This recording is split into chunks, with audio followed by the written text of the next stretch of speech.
La parole est à Madame Sandrine Rousseau pour le groupe écologiste. Merci Madame la Présidente. Ma question s'adresse à Monsieur le ministre de l'Intérieur et des Outre-mer.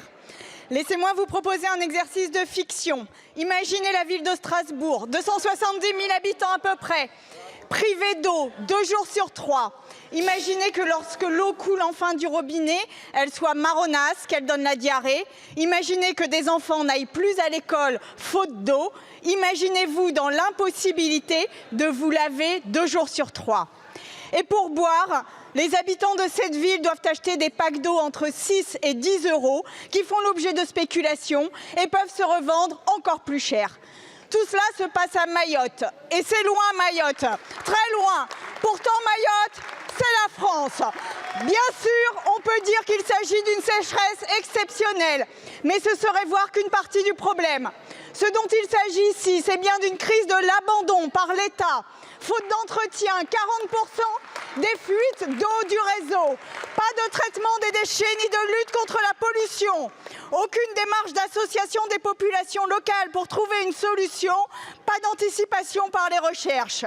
La situation n'est pas nouvelle. 29% des résidences à Mayotte n'ont pas accès à l'eau potable, contre moins de 1% dans l'Hexagone.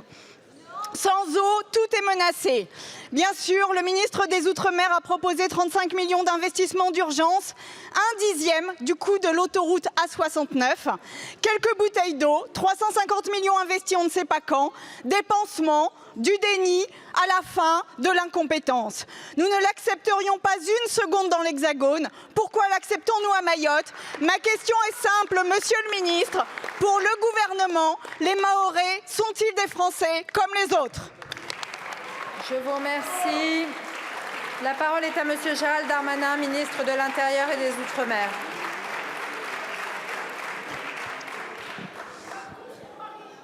Mesdames et messieurs les députés, Madame la Présidente, Madame Rousseau, imaginez une députée qui pose une question à Mayotte sans jamais s'y être rendue.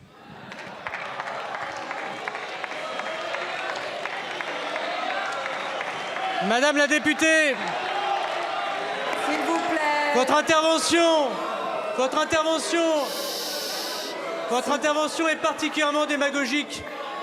De comparer les 50 000 bouteilles d'eau que distribue l'armée française en ce moment à Mayotte, de comparer les difficultés qu'ont nos compatriotes mahorais quand nous défendions ici même la possibilité d'avoir un projet de loi spécifique que votre groupe politique a toujours combattu, et de comparer les difficultés que connaissent nos amis mahorais, dont lequel le gouvernement fait des efforts essentiels parce qu'il n'y a pas de nappe phréatique à Mayotte, pour finalement servir vos intérêts politiques et sans vous être rendu auprès des Mahorais.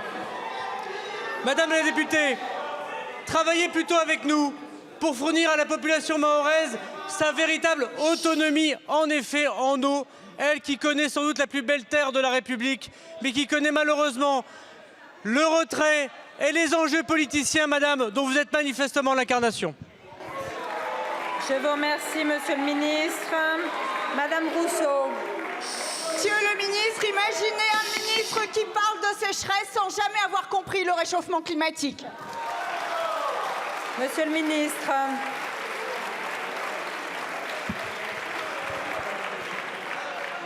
Madame la députée, vous ne voulez pas voir que l'un des problèmes de Mayotte, c'est sa surpopulation. Et que lorsque nous nous battons pour des opérations de reconduite à la frontière, lorsque nous nous battons pour la scolarisation des enfants, lorsque nous nous battons pour construire un 2e centre hospitalier, vous votez contre toutes les décisions qui concernent Mayotte. Et aujourd'hui, vous voulez nous faire croire, alors que les Mahorais réclament la fermeté de la République, que vous êtes de leur côté.